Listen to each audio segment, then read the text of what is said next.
All right, ladies and gentlemen. Welcome back to Luke at the Roost. It's your late night call-in radio show where you can call in and tell me about what's on your mind. Doesn't matter what it is. If you'd like to give us a call, the number here is 208-439-5853. That's 208-439-LUKE. If you would like to participate in the show, but you're not near your phone or for whatever reason you're shy or something like that, you could send us an email to submissions@lukeatheroost.com. And if we think they're good enough, we'll play them on the air. So 2 different ways to participate in the show here. Give us a call or send us an email, and we'll get to whatever it is that's eating you.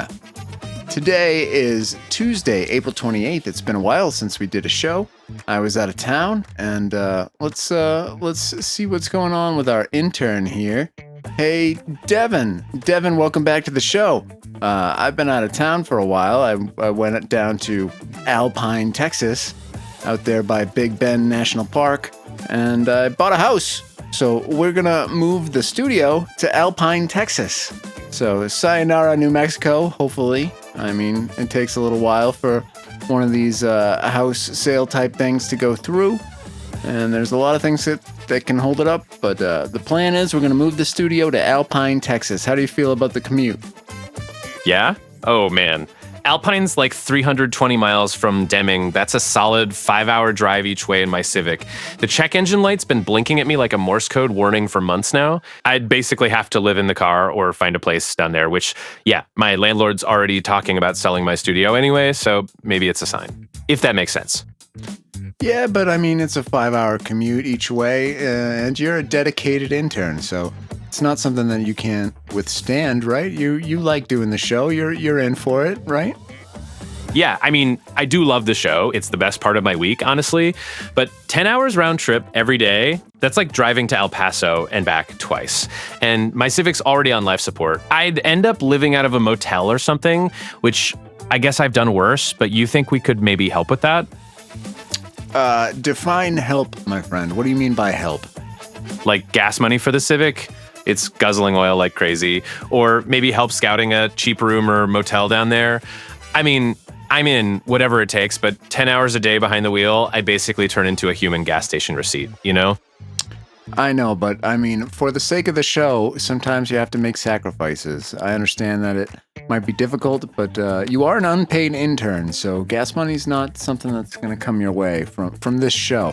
Maybe we can throw it out to the listeners, and one of them might have like an RV or a teepee or something out there that you can stay at. I mean, land is really cheap out in Terlingua. You could stay out there in the desert. You're going to have to bring your own water and shit in a bucket, but I think for the show, it's worth it.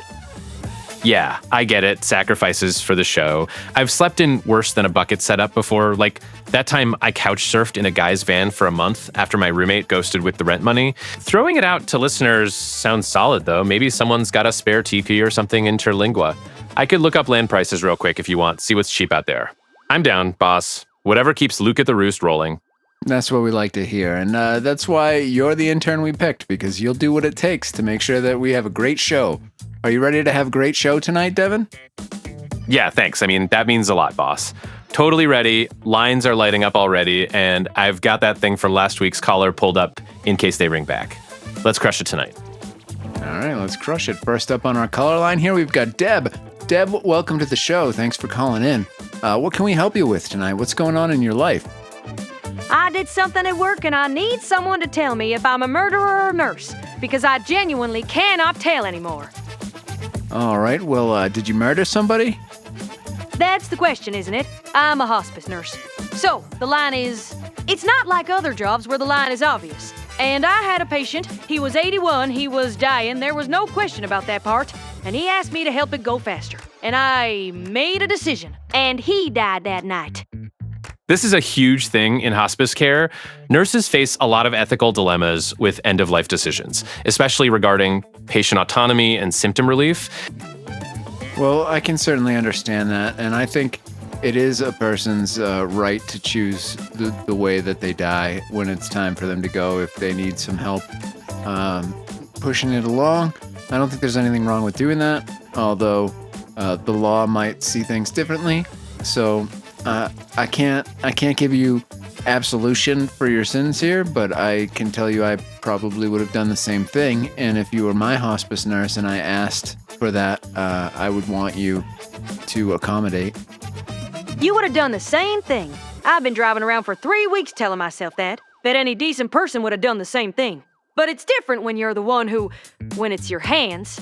He used to call me the angel with cold hands. Every shift, I'd come in and he'd say, "Here comes the angel with cold hands." And he was funny, you know. Even at the end, he was still funny. His daughter sent me flowers. She sent me a thank you card.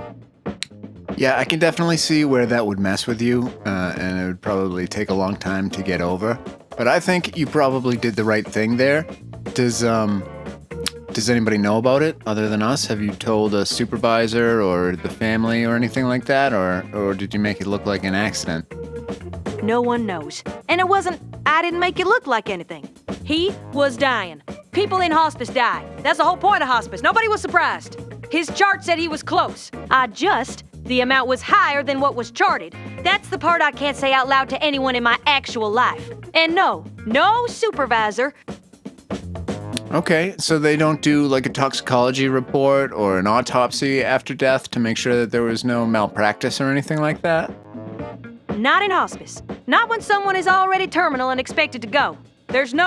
Nobody's looking for anything because there's nothing to look for on paper. He was 81 and he had cancer and he was dying. That's what the chart says and that's what happened. So, I have her card in my glove compartment, his daughter's card. Oh, man. Well, I think you did the right thing. I think that was the humane situation. I mean, we bring in pets, animals that are too sick to stand or go to the bathroom, or when they get to the point where their life is not pleasant anymore, we take them in and put them down. And I think it's, if someone is lucid enough to tell you that that's what they want, and you're in a position to give that to them, and it's clear that they're not going to recover with medicine or over time, then I think probably you were correct here. I know that argument. I've made that argument in my head every night for 3 weeks. And I believe it, I do. It's just, when you're the one who drew it up and administered it, and then sat with him for a little while after, and then drove home, and then got the flowers delivered to your door, it sits different than an argument. You know what I mean? It just sits in you different. And I keep driving past this Walmart on Bloomfield Highway every loop I do tonight, and I keep thinking I should just go in and buy something stupid and go home and sleep. But I can't make myself stop the car. I was listening to a podcast the other night about quantum immortality. Do you know about the concept of quantum immortality? No. What is that? So in the many worlds interpretation of quantum mechanics, there's every decision that we make splits off a parallel universe in which we made the other decision. So quantum immortality is an unfortunate byproduct of that, where every time we die, there's actually another world where we don't die, and our consciousness just wakes up over in that other one, right? So in quantum immortality, you just don't die. I mean, you don't realize that you died in this one timeline because your whole memory and life and personality is transferred over to the universe where that didn't happen. So this man may have had you as a hospice nurse, and this decision split the universes, and then in this one you helped him end his life, but his consciousness maybe just transferred over to the other reality where you didn't make that decision. So, in the other universe, he's still lying there asking me to help it go faster, and I'm saying no. I don't think that's the comfort you meant it to be. I mean, I hear what you're saying. I do. And maybe that's beautiful, I don't know. But right now at 2 a.m, driving past a Walmart for the 4th time, what I need to know is whether the version of me in this universe, the one who actually did it, whether she's okay. Whether I'm okay. Well, I think you're okay. I think you're going to be okay, and it wasn't meant to be comforting. It's not comforting, and it's not beautiful. It's a terrifying proposition. I just found it interesting, that's all. And you're right, it was probably not the right time to bring that up, But you do have it correct. In the other universe, maybe there's a version of you that said no, and he's just stuck on living. And every time he dies, he just wakes up in another universe, still wishing to die. Gerald. His name was Gerald. And yeah, that universe sounds awful, actually. For him. He was so tired, you could just see it. He was so tired, and he was still trying to be funny for everyone. Still doing the angel with cold hands bit every single shift. And I think that was for us, you know? I think that was for the staff more than for him. He was taking care of us right up until. That's the kind of man he was. I just looked this up, and the many worlds interpretation is actually one of the leading interpretations of quantum mechanics, even though it sounds totally wild. Well, it sounds like he was a nice man, and it sounds like you did the compassionate thing, and I think you're going to be okay.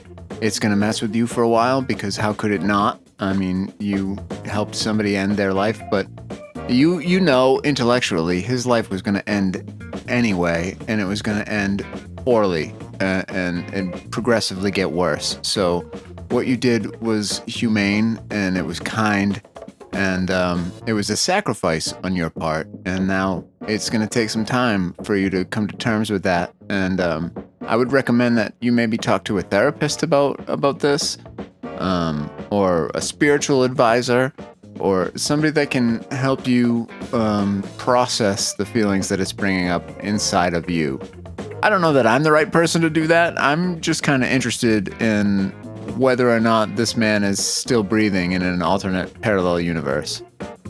I know you're not the right person. I think I knew that when I dialed.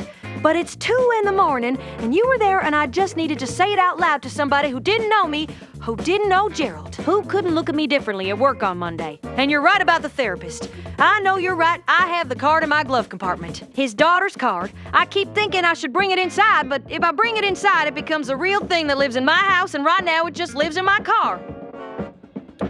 Okay, what is the card? I don't understand what this card from the daughter is. Is it like a thank you card? Is it a business card? What kind of card is it?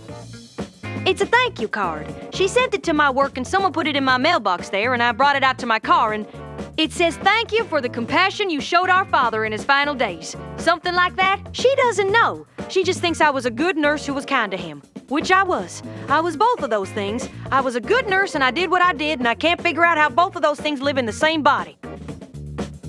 Well, they both live in the same body because, I mean, he asked for that. He asked you to do that, and you could understand why he asked you to do that. So I think that makes you both a good nurse and a kind nurse. And if I were in hospice care, I would wish that you were my nurse. I haven't told my sons. I have 2 boys. They're grown, and I talk to them about work sometimes. Not details, just the emotional weight of it. And I haven't said a word. My oldest called me last week and said, "Mom, you sound weird," and I said, "I'm just tired." And I am tired. I'm just tired of a very specific thing that I can't name to him. You know what I think about sometimes? I think about the next patient. Yeah, I mean, if you stop and think about the next patient, and your next patient is in a similar situation, how do you think you would react to that? Would you be more inclined to do the same thing again, or would you change your mind? I don't know. That's the honest answer. I don't know, and that scares me a little. Because with Gerald, it wasn't a decision I made ahead of time. He wasn't something I walked in planning. He just looked at me that night and said what he said, and I just did it. And I don't know if that means I'm someone who would do it again, or if I'm someone who got to the end of something that night and couldn't do it again. I genuinely don't know which one I am. And I have to go back on shift Friday. I just looked this up, and nurses in palliative and end-of-life care face significant emotional challenges, and compassion and sadness are really common emotions for them, regardless of how long they've been working. Yeah, well, I mean, Friday's a bit away. You can see how you feel then, but maybe it's time to take some vacation time and talk to that therapist. So that's what I would recommend you do sooner rather than later. Even like an online therapist, just somebody to talk to that is not going to judge you for this, that can help you process your way through these emotions, because it can affect you in ways that you don't understand. It could make you mean. It could make you cold. And that's not going to be helpful for your next patients. So you want to make sure if you're going to go in and give somebody that level of care that you're on your A game. And right now, you're not. And that's okay. And nobody has to know why. You don't have to tell your sons. You don't have to tell your boss or your patients. You can just say, you know what? I have some personal stuff I'm dealing with. I'm not ready to come back to work right now. And I think, especially in that line of work, everybody understands that you need that time sometimes in order to do your job, right? You need to be able to recharge your own batteries in order to have the compassion necessary to take care of somebody in the later stages of life. Yeah, you're right. I know you're right. I think I'm gonna stop at the Walmart. I'm gonna stop at the Walmart and I'm gonna buy something stupid and I'm gonna go home. And maybe I'll bring the card inside. I don't know about that part yet. But thank you for picking up. I didn't expect you to be kind about it, and you were kind about it. And that matters at 2 in the morning. All right, Deb. Well, good luck to you. I hope you feel better. We're going to be around. If you need to talk to somebody, you can call back anytime, and we'll try to help you out. I think you can sleep well knowing that you did a kind thing for somebody. And if you were in the same situation, I'm sure you would want somebody like yourself to do what you did. Okay, next up on the caller list here, we've got Thomas. Thomas, welcome to the show. Are you Thomas or Tomas? Let us know. What's going on in your life tonight? How can we help you? My mom turned 58 yesterday, and I just sat in my apartment and watched the clock hit midnight and did nothing. And I need to explain to somebody why that was actually the only thing I could do. Okay. 58's not all that old. What happened with you and your mom? Why couldn't you give your mom a call and say happy birthday? It's not really about my mom. She didn't do anything. That's the part that's been eating at me since like 2 in the morning. It's my brother, my older brother.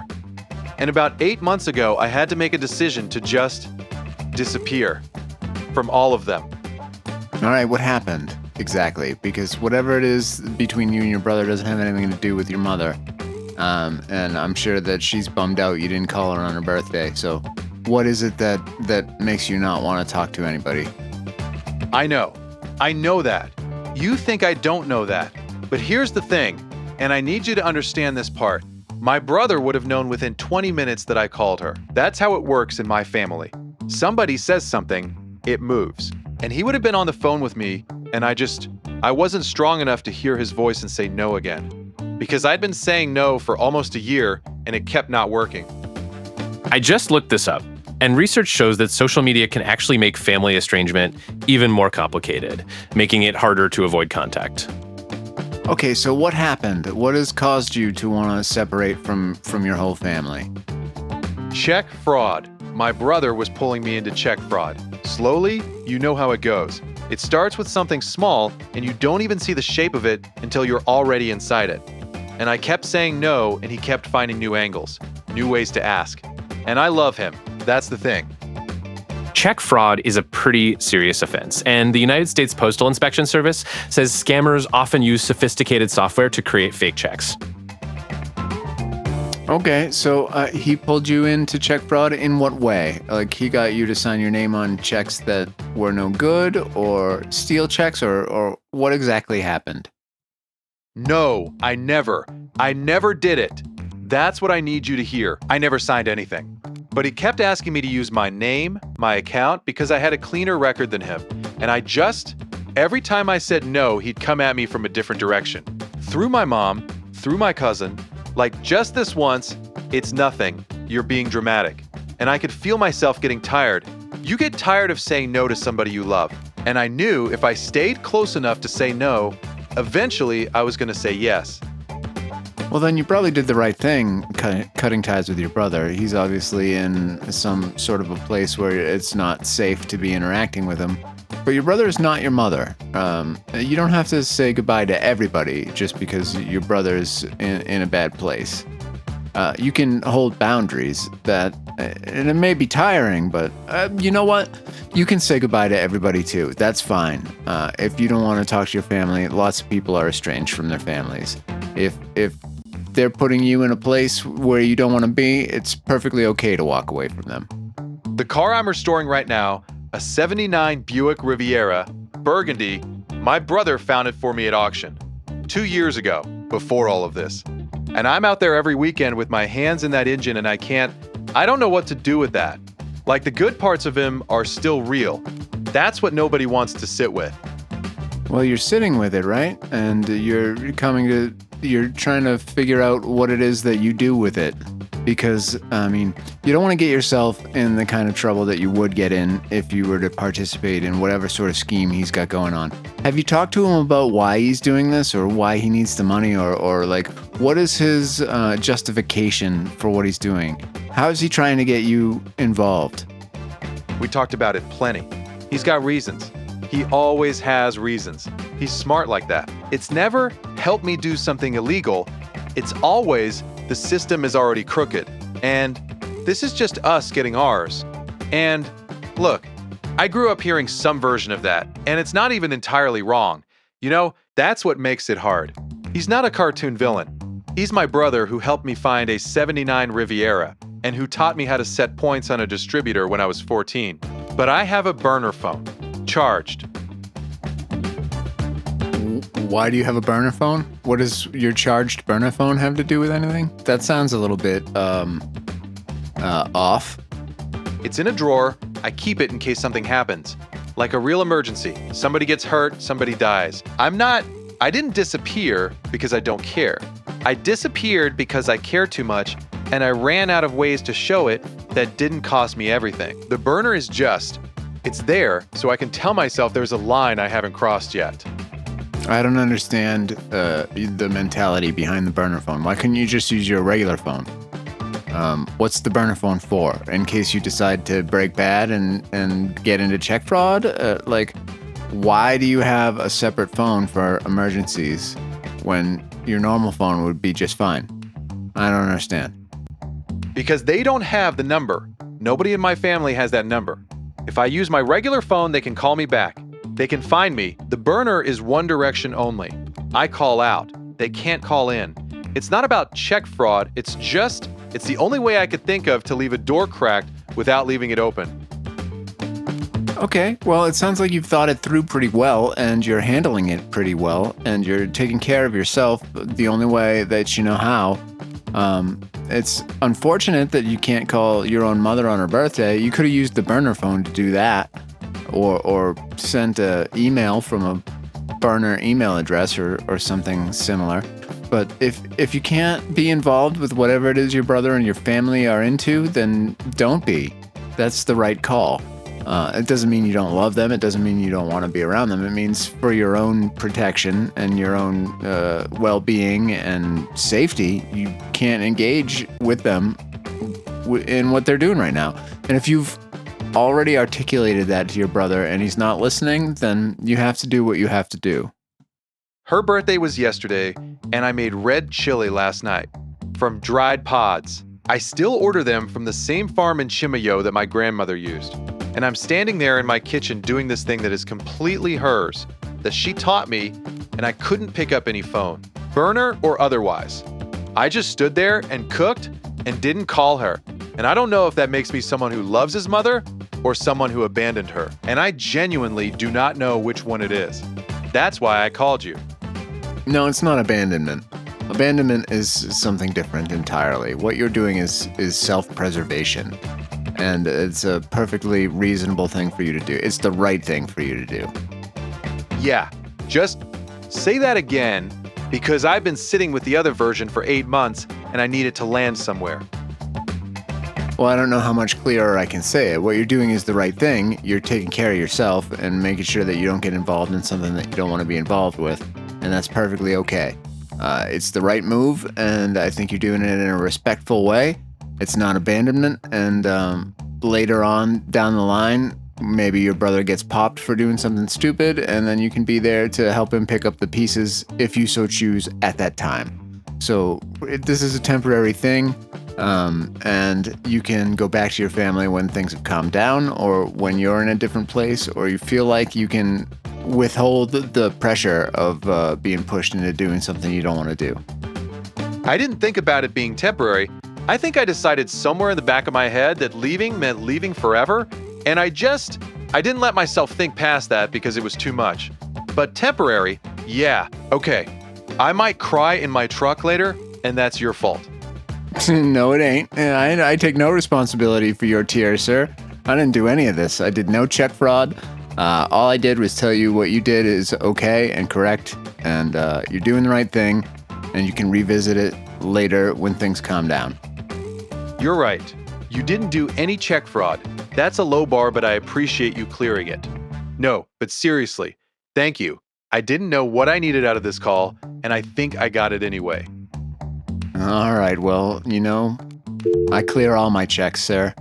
That's a rule that I like to live by.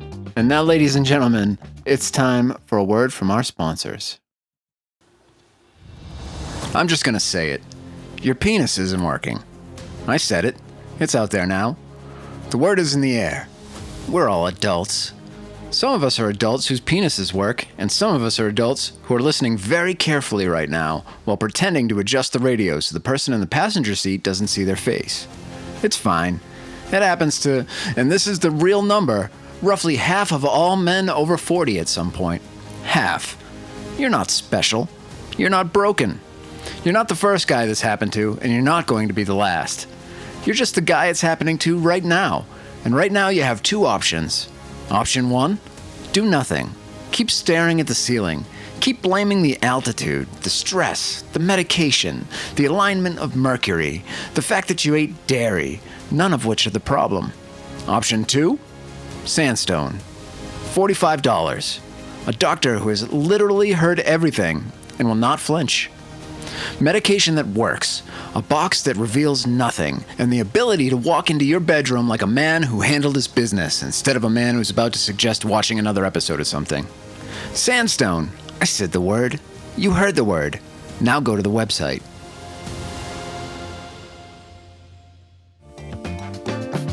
All right. Well, Devin, you sound like a check fraud perpetrating motherfucker. Have you ever done any sort of financial fraud like that? No, man. Never touched check fraud or anything like that. I'm way too paranoid about paper trails after my uncle got pinched for some pyramid scheme back in high school and dragged the whole family into depositions. I mean, I did once write a bad check to my ex for like $50 when we were splitting a couch, but that was just straight up broke, not fraud. And I paid it back with interest for my first radio gig. Swear on my Civic's check engine light. Mm-hmm. All right. Well, next up on the caller line, we've got Sheila. Sheila, welcome to the show. How can we help you tonight? I drove 4 hours to knock on a stranger's door and find out what my dead husband was paying her for. And I sat outside her house for 2 hours and left without ever getting out of the car. All right. And what was your dead husband paying her for? That's the thing. I don't know. That's exactly the thing. 11 years, $400 a month, every month like clockwork. And he labeled it Miss Tools in his ledger. My husband was an electrical engineer, Luke. He did not spend $400 a month on miscellaneous tools. Not for 11 years. Is it still being paid? Is this an automatic transaction? Or could this be like a child support or alimony thing to a ex-wife you don't know about? No, it stopped when he died. It was a manual transfer every month, which means he sat down and did it deliberately.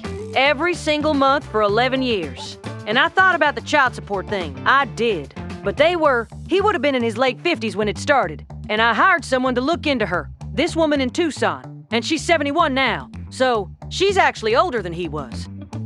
Okay, what else did you find out about her? What does she do? Where does she work? What's her story? She lives alone. Small house. Looks like she keeps it up okay. She's retired, I think. When I sat outside and watched, and I know how that sounds. I know exactly how that sounds. She came out once to check her mail. She just looked like somebody's grandmother. She looked lonely, honestly. Ordinary. Nothing about her made me feel like she was some great threat or some great passion. Yeah, she sounds like Grandma Death from Donnie Darko.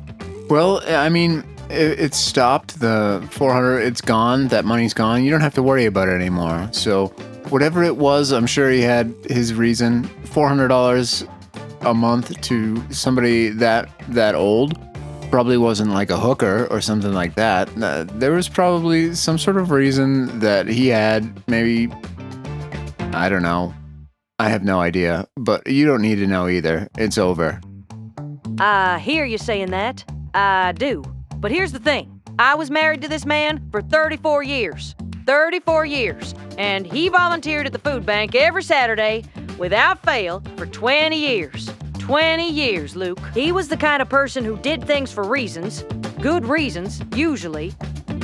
Wait, so Grandma Death from Donnie Darko is actually a character named Roberta Sparrow, and the director based her on a real woman in his hometown who would stand by the road. Well, it sounds like he had a good reason for it then, and it could have just been to help her out. Maybe she was important to him in his childhood and she needed support. Who knows? But let's give your dead husband the benefit of the doubt and say that he was doing a good thing for somebody, and think of it as a positive memory, and you don't have to worry about it or find out what it was for or talk to her, and you can let it go. The thing is, I almost believe that. I almost do. But then I think, why hide it? If it was something good, something charitable, why call it Miss Tools?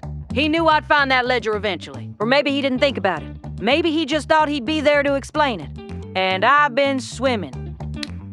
Well, stop swimming, because it's not going to do you any good, and you're not going to find out the answer.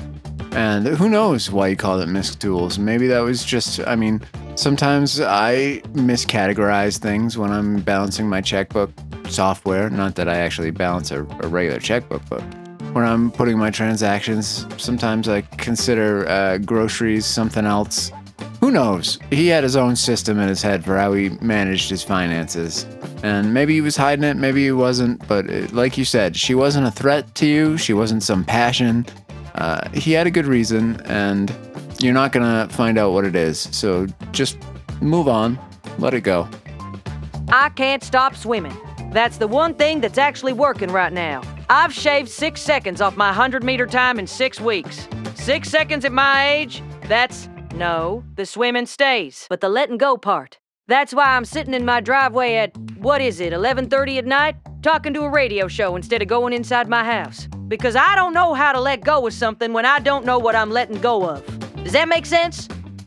No, it doesn't make sense, and I'm sorry, I thought the swimming was metaphorical. Yes, absolutely keep up your swimming routine if that's what brings you joy in life.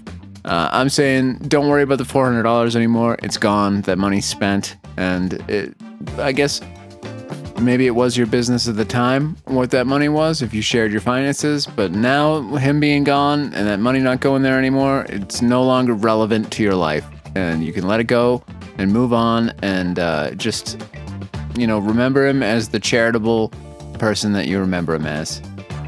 What if she's waiting for someone to knock on her door, too?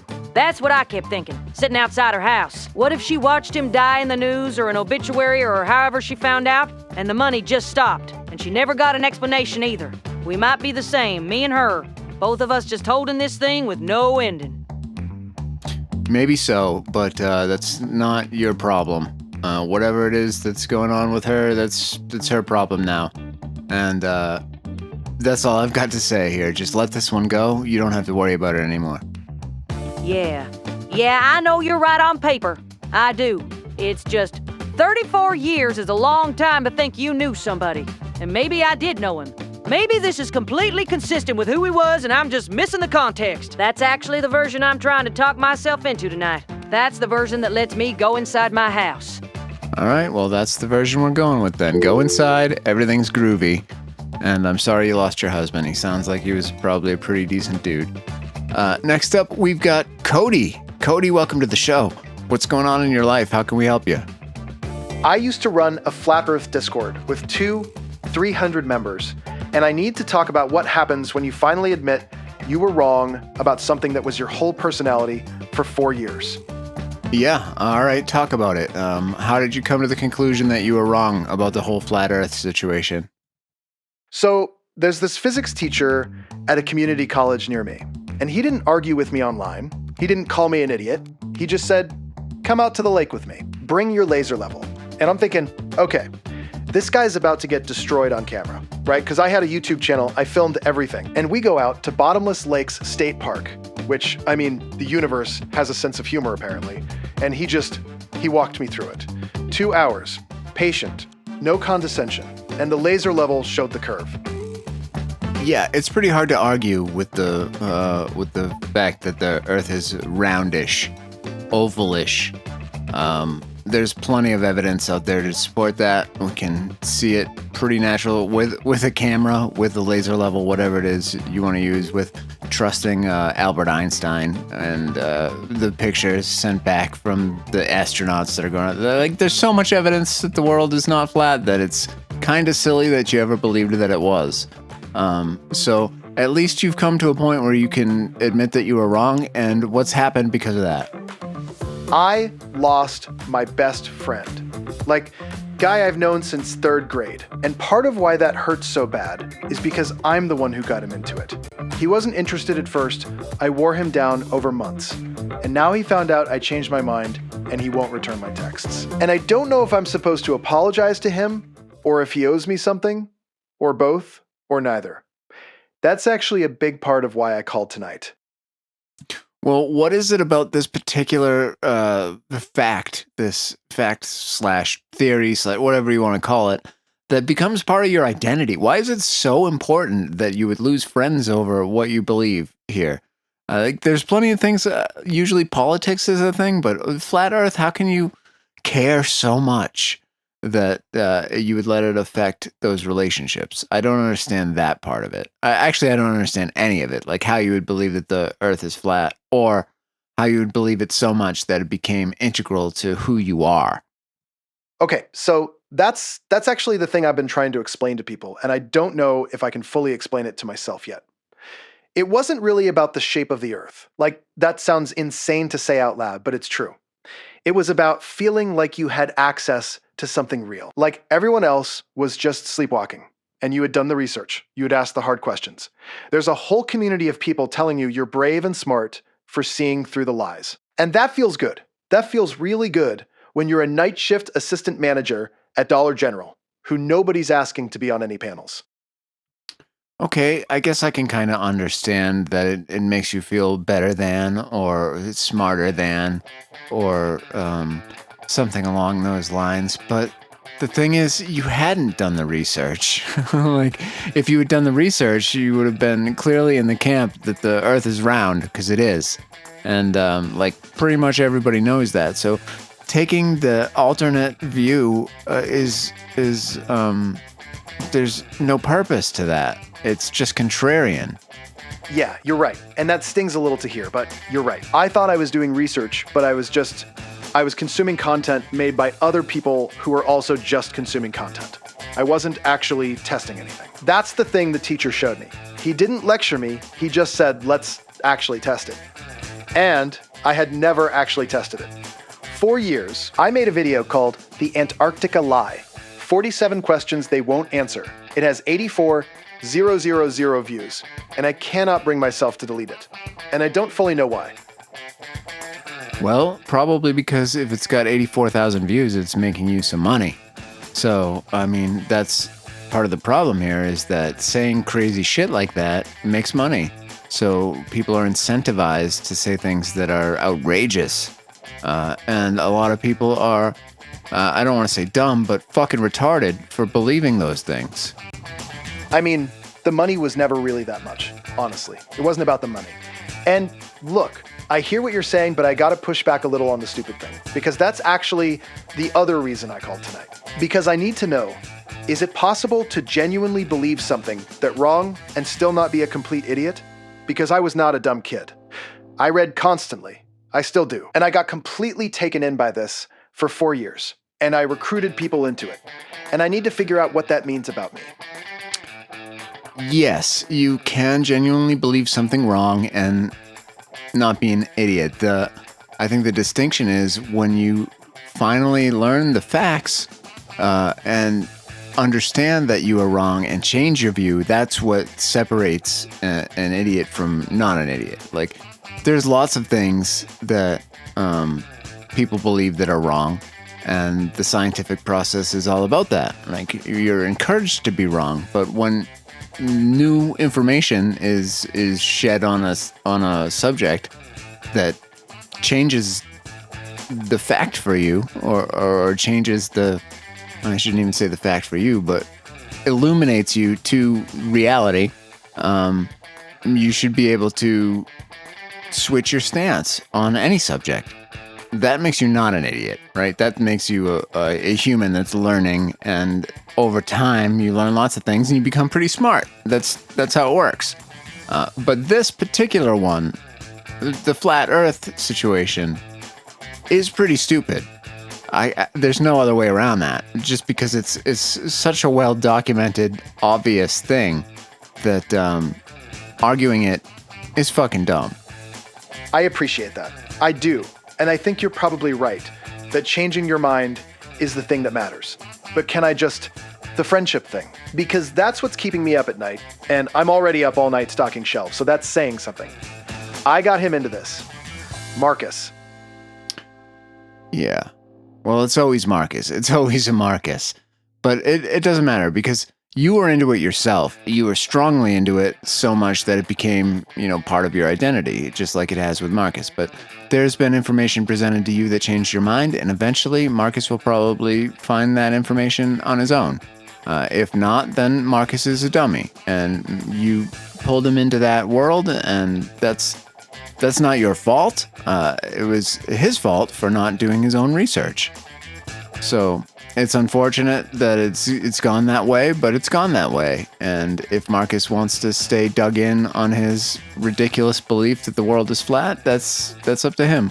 But the fact that it would ruin a friendship is a little bit dramatic, I think, no matter how you look at it.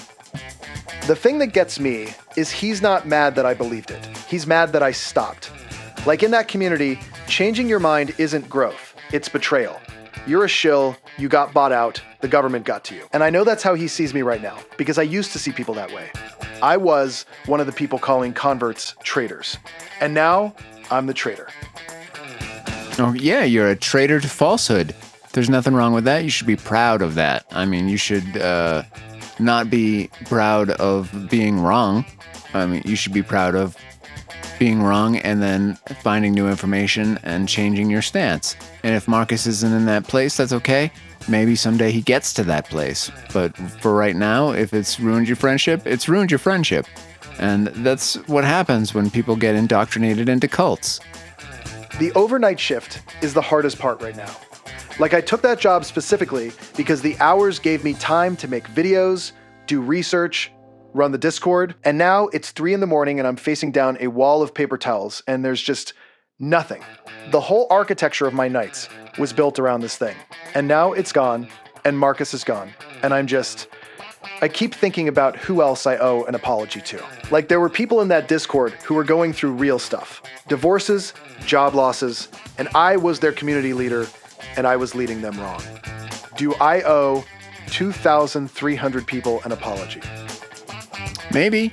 I mean, that's one way that you can make amends to folks for leading them astray. You can tell the Discord, hey, look, I believe this very, very strongly, and new evidence has come to my eyes, and I can tell now that the world is actually not flat. It's pretty round, and I can prove it.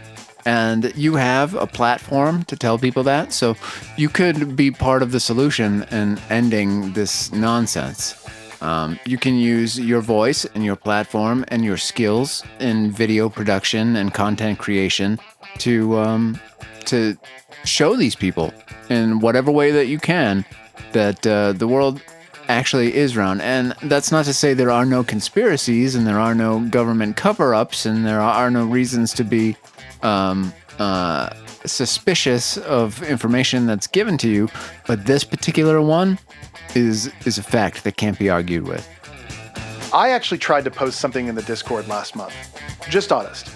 Said I'd been out to the lake, said I'd seen something I couldn't explain away, said I was having doubts. And within about 40 minutes, I had people saying I'd been compromised, someone posted my home county, and the mods I had trained myself removed my admin privileges in my own server that I built. And honestly, that should have felt terrible, but mostly it just felt like confirmation that I had been running something I didn't fully understand. Yeah, and there's going to be some pushback from people that are very much indoctrinated. They're very serious about what they're doing, and they'll dox you, and they'll fucking put flaming dog shit on your stoop, and you have to decide how much you care about this. Because you could just walk away and be like, all right, that was a part of my life I'm done with now.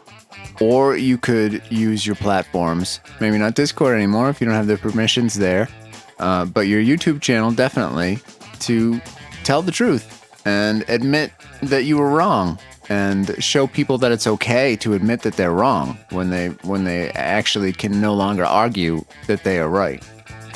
Yeah, I've thought about that, making a video. But here's the thing about that 84,000 view video. Some of those people found real community through that content. Like, that's not nothing. And I feel like I owe them honesty, but I'm also terrified that a conversion video just becomes content. Like, oh look, the Flat Earth guy changed his mind. Isn't that quirky? It doesn't matter, man. It's a YouTube video. It's a Discord channel. You're not making policy. You're not in charge of any sort of scientific decisions. It's just not that big a deal. So yeah, you maybe started a community and people made friendships and got through hard times or whatever, but there's plenty of Discord channels that they can do that on. You're not responsible for all of these people, even if you feel like you are. You're just not. It's not that big a deal. So admit your defeat, use your YouTube channel, or let it go, whatever. It doesn't really matter. I hear you. And maybe you're right that it's not that big a deal in the grand scheme. But Marcus is a big deal. Like, the Discord, okay, I can process that as a thing I did. But Marcus is a person I've known since we were 8 years old. And I handed him something broken and told him it was the truth. And I don't know if an apology even covers that. I don't know what covers that. Well, you're not 8 anymore, and neither is Marcus. You're both adults, and if he's chosen to take this route and not be your friend anymore over something so stupid, then that's his prerogative, right? So there's nothing you can do there to make Marcus behave in the way that you want him to. It's unfortunate, and hopefully it changes, but yeah, it's a bummer. But people do what they do, and if Marcus doesn't want to be your friend because you believe that the Earth is round because it is, then fuck him. Yeah, I know you're right. Logically, I know that. But we went to his dad's funeral together. You know what I mean. That's not a Discord member. That's not a subscriber. That's Marcus. That's Marcus, and Marcus is a cunt, and he doesn't want to be your friend right now, and you have to respect that, because you can't make him be. And maybe someday down the line, he sees the error of his ways, or no longer cares about the Earth being flat or round, because it doesn't fucking matter. And if that's all it takes to dissolve a lifelong friendship, then it's not that strong a friendship. Okay? So let Marcus go, let Discord go, and my recommendation to you would be to use your YouTube channel to admit to the world and to your followers that you were wrong. You've seen why you were wrong. You can explain why you were wrong, and be a power of example to them, and let them know that it's okay to admit that they were wrong and change their view. The lake he used to show me, the place where the physics teacher proved it. You want to know what it's called? Bottomless Lakes State Park in New Mexico. Bottomless Lakes. I stood at the edge of a place called Bottomless Lakes and watched a laser level prove the curvature of the Earth. And I laughed for about 10 minutes straight. And then I cried a little, and the teacher just let me do both. He didn't say anything. He just waited. Well, there you go. Make yourself a video doing just that, and other people might have the same experience that you did, and it might change their life for the better. At least make them sound a lot less stupid to other people. And that's a good thing. So, ladies and gentlemen, now it is time for another word from our sponsors. Reading is dead. You killed it. But you can pretend you're literate with Scriptdrift, the audiobook service for people who start books and never finish them. We have thousands of titles you'll sample for 11 minutes before switching to a true crime podcast. Our app remembers exactly where you abandoned Sapiens 8 months ago, waiting patiently like a disappointed parent. Scriptdrift uses advanced AI to recommend books based on your aspirations, not your actual follow-through. This month's suggestion, a 400-page philosophy text you'll listen to while doing the dishes and retain nothing. Try Scriptdrift free for 30 days. Use code PRETENTIOUS for 2 months at 60% off. Scriptdrift, your Goodreads profile is a lie.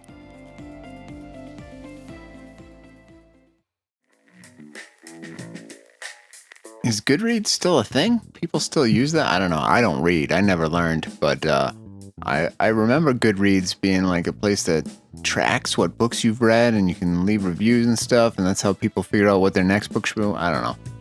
Is Goodreads... Hold on. Let's ask Devin. Devin, is Goodreads still a thing? Yeah, Goodreads is totally still a thing. It's owned by Amazon, has millions of users tracking books, writing reviews, and making reading lists. Site's up and active right now. Oh, so we know. Okay. Next up on the line, we've got Renata. Renata, thanks for calling in. What's going on in your life tonight? The thing I did to protect a family is the same thing that might destroy them. And I have about 48 hours to figure out what to do. And I'm not sleeping anyway, so here I am. Well, that sounds ominous. What did you do to protect a family? I manage a low-income apartment complex. And there's a family living in one of my units. 6 people, 2 parents, 4 kids. And the unit has code violations I have been trying for 3 years to get the owner to fix. He won't. So, I falsified the inspection reports to keep them from getting displaced. And last Thursday, a pipe burst. And the youngest, she's 4, ended up in the ER. Respiratory. The doctor said mold exposure. She's okay. Okay, well, it's a good thing that she's okay. And has there been any sort of investigation or criminal charges brought against you? Like, are you going to get in trouble for that? Or is this just a close call? That's exactly the problem. Not yet. But there's now a paper trail that didn't used to matter. The hospital report, the pipe, the ER visit. That's all going to connect back to the inspection records. And I have the city inspector's direct cell number. We went to high school together. I have not texted him yet, and I have maybe 48 hours before he comes to me instead of me going to him. And those are very different situations, legally. How are they different? What does it look like if you go to him versus if he comes to you? If I go to him, maybe I have some control over the narrative. Maybe there's a conversation before it becomes official. Maybe I can advocate for the family in that conversation, instead of just being the subject of an investigation. If he comes to me, I'm a falsified document. I'm a liability. I have no leverage to say anything about what happens to them. But here's the part I keep getting stuck on. What part are you stuck on? If I come clean, the violations become official, on the record, which means the unit could be condemned, which means a family of 6 with no documentation gets put out in. Have you seen what's happening outside right now? It's a flash freeze. Northeast Ohio. Okay, well, if you don't come clean and they don't get condemned, then the family is subject to mold that could be worse for them than the cold. Do you have insurance that covers you personally? I don't know. I genuinely don't know, and it's 2 a.m. and I can't call anyone to find out. But you just said something that, yeah, the mold is real. The 4-year-old already proved that. I'm not arguing the unit is safe. I know it's not safe. That's the thing I have to sit with. I was keeping them housed, but I wasn't keeping them safe. And I told myself those were the same thing for 3 years. Yeah, well, it seems like maybe it's not your responsibility to do either. Keep them housed or keep them safe. Your job is, well, I don't understand fully what your job is. You're a property manager, right? So your job is just to manage the property, not to keep anybody housed or safe. I mean, technically. But I'm also the person who knows that the owner is a dentist in Rio Rancho, New Mexico, who I have met exactly once, and who communicates exclusively through a property management app. He is not losing sleep tonight. He doesn't know the oldest daughter's name. She's 16. She tutors my nephew in math on Tuesday afternoons. So when you say it's not my responsibility, I understand what you mean legally. But I'm the one who's there. Yeah, I understand that too, and I can understand the position that you're in and how you want to help, but what I'm saying is it's not your responsibility to do that, and by making it your responsibility, you're taking personal liability for what goes wrong there, and you're breaking the law, and you're putting people at risk, and you're trying to do the right thing, but it's not working out that way. So you're not qualified to make these decisions. It's not your job to do, and maybe getting condemned is the right thing for that property, and they should be finding another place to live instead of just day by day living with where they're at, because it's simpler. You're not wrong, and I hate that you're not wrong. But find another place to live. Where? Where does an undocumented family of 6 go in 48 hours? In a flash freeze with no rental history they can show anyone. No social security numbers. Nowhere to go. That's not me being dramatic. That's just the actual options available to them. But I hear what you're saying about the liability. To a shelter, to a sanctuary state, to a warm climate. They go somewhere where there's not a sickening mold that's making their young children sick every day. Yeah. Okay. A shelter. Do you know what happens to undocumented families at shelters right now, in this climate? I'm not being political. I'm just telling you what they're afraid of. That fear is real, whether or not I think it's rational. And it's part of why they stayed. It's part of why I helped them stay. But I think what I'm actually calling about is not whether they should move. Well, I'm not being political either, and I haven't been in the types of shelters or camps that undocumented immigrants are sent to, but I assume that the places that they go to, even though what we see on TV is pretty politically charged and dramatic, I don't know that they're all like that. Maybe they are, and I don't know. But I would just assume or put into the realm of possibility that where they would end up in one of those shelters, even if ice came in and took them all, there's not mold. That's a fair point. That's actually a fair point. And I don't have a good counter to it. A detention center probably doesn't have mold that puts 4-year-olds in the hospital. That's a dark thing to have to weigh. But you're right that I'm weighing it. But I think... Can I tell you what I'm actually calling about? Because I don't think it's the family. I think it's me. I think I'm calling because I need someone to tell me whether coming clean is the right thing to do. Or whether it's just the thing that makes me feel less like I'm carrying this alone. And those are different things. And I don't know which one it is. I think the right thing to do is to tell the truth. And maybe not necessarily go backwards and tell the truth about falsifying documents, but tell the truth about the current situation of the property that you manage. If it's not safe for people to live in, you got to tell somebody that, because the truth is, it's not safe for them to be there. And it may be safer for them to be in a detention center. It may be safe for them to go live with some other family, or it might be safer for them to get a tent at Walmart and take it out to the desert away from Ohio. I don't know, but what we do know is that it's not safe for them to be in that building. Right, that's... Okay, so report the current conditions. Not necessarily walk in and confess to 3 years of falsified documents, but pick up my phone and tell David. That's the inspector. David, tell him the pipe burst. There's mold. The unit needs to be looked at. Let that be the truth I'm telling. And then whatever comes from that, comes from that. That's a different thing than what I've been sitting here imagining, which is like a full confession scene. Maybe it helps your conscience to do a full confession, but I don't think it helps the family or the situation any. What matters now is that a pipe has burst, there is mold, and it's not safe for them to be there. So if they need to condemn that unit, then they need to condemn it. And the family has to find other accommodations. And it sucks it's cold out. I don't think you can have 9 people stay at your house, but I mean, that's up to you. I actually thought about that. I did. My apartment is a 1-bedroom, so that's not... But I thought about it. And the full confession thing, you're right. That's probably more about me than it is about them. That's me wanting to feel like I did the honorable thing instead of just doing the useful thing. Those aren't the same. I think I knew that before I called, but I needed someone to say it back to me. David's number is in my phone. I've been staring at it for 4 days. It's true that housing is a huge issue for undocumented families, and many resources are restricted based on immigration status, even for short-term shelters. Yeah, it's not a great situation, but it's also, you only have one responsibility here, and it's to report accurately the state of the building. And you know what the state of the building is.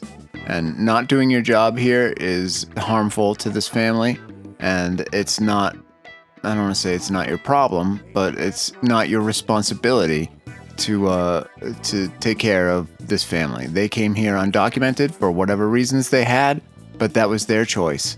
And they have a home country, and they do have options, some options. I don't even know what they all are, so I understand it's probably terrible why they came here. I don't know. It could be anything. I don't know this family. But you don't want to knock them out, but also you don't want them to die because you're covering up a condemnable building. No, I don't. And that's the thing that the ER visit did. Because before that, it was abstract. Like, the violations were real, but nobody was getting hurt. That's what I told myself. And then there's a 4-year-old with a respiratory issue, and a doctor connecting it to mold exposure.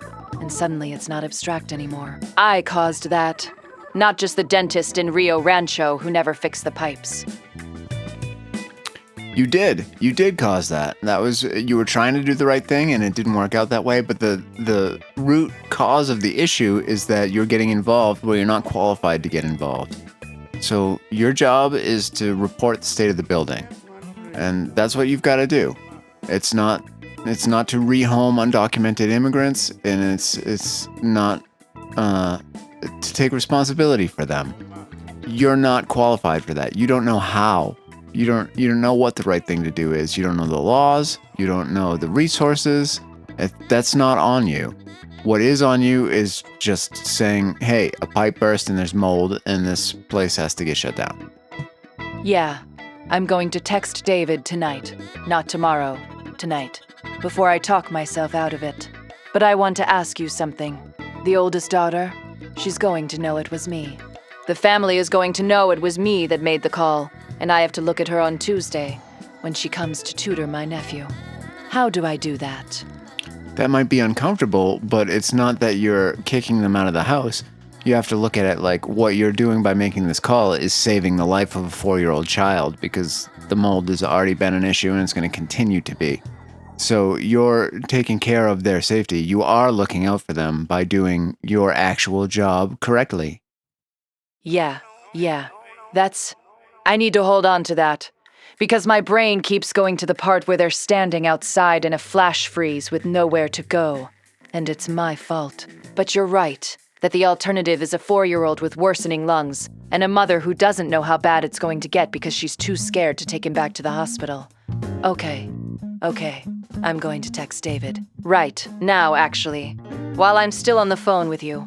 Because if I hang up, I don't know that I do it. Well, I think we have to hang up, so you're going to have to do it because it's the right thing to do. And you're going to have to muster up the courage to do your job. And it's going to be uncomfortable to have that conversation with the kid tomorrow, but you're doing it for the right reasons. And it's your job. That's what you have to do. Okay. Thank you. I mean, it.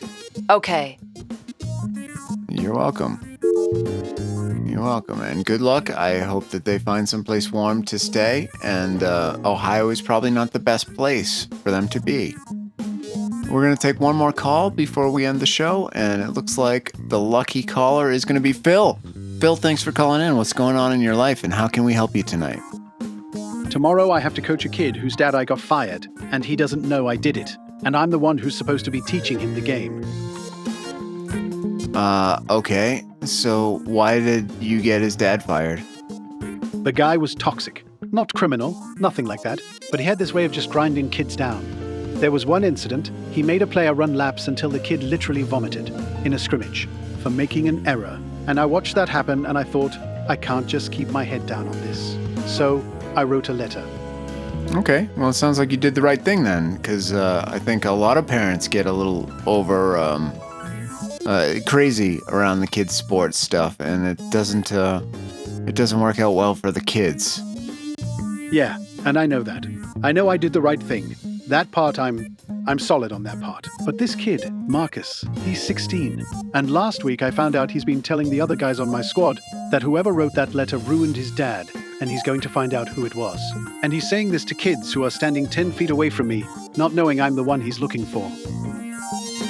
Yeah, well, we're talking about coaching kids' sports, so nobody got ruined here. This is not a life or death situation. It's a game. I hear you, but okay, his dad lost his job, his dad's income. That's real. Marcus is 16, and his family situation changed because of something I did, even if what I did was right. I'm not going to sit here and tell a teenager that his dad getting fired is no big deal because it's just a game. I can't do that to him. Yeah, well, don't tell him anything. You don't have to tell him that you wrote the letter. He's not going to find out that you wrote the letter. And you wrote the letter. It was the right thing to do. The dad was a dick. He was not a good coach, and he was abusing children. So there's nothing else to be said here. I've told myself that about 100 times. And okay, this is going to sound a little unhinged. I have a draft confession on my phone, like an actual letter to Marcus explaining everything. And I rewrite it every few days, and I never send it. Never. But I keep coming back to it. Well, don't. Stop going back to it. And there's no reason to write a confession to a 16-year-old.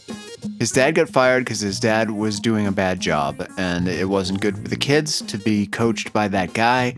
So now he's gone. And Marcus, too. Right? Because if the dad was being a dick to the other kids, he was being more of a dick to his own son, because that's how it works. So you did everybody a favor, and it's unfortunate that the guy lost his job and he's going to have to find a new one, but that's not your problem. He's going to have to find a new job. And if you can't find a new job, then that's what unemployment is for. That's probably true about the dad being harder on Marcus. I've actually thought about that. Marcus has a really good arm, like genuinely good. And I've been working with him all season on his mechanics, and he's responding to it. And I wonder sometimes if he ever got that from his dad, or if it was just run laps until you puke. But here's the thing, Luke. If Marcus ever finds out, and maybe he never does, maybe you're right. But if he does, and he finds out I coached him for a whole season knowing what I knew, is that worse? Is that a bigger betrayal than just telling him now? No, it's not a betrayal in any way. You're coaching him the best way you know how. You're not abusing the kids. And if you don't coach him, then nobody's gonna. So you don't have to come clean. If he finds out and he's mad at you, oh well. He finds out and he's mad at you. You're gonna live, he's gonna live, and the game's gonna go on. Yeah, okay. I needed somebody to say that out loud, I think. Because everybody in my life either doesn't know the full story or they're too close to it. And I'm sitting here tomorrow at 4 o'clock with this kid at second base, and I'm going to be telling him to stay low on the ground balls and keep his transfer clean. And the whole time, I'm carrying this thing around. Well, you don't have to carry it around anymore. You did the right thing. I'm here to tell you did the right thing. Coach the kids and play the game, and you can sleep well tonight. I don't think you need to send any confessions, and if it comes out that you wrote that letter and his dad got fired, good for you. You're a hero, sir. And ladies and gentlemen, thanks for tuning in again for Luke at the Roost. It's been another great show, and we will talk to you again tomorrow.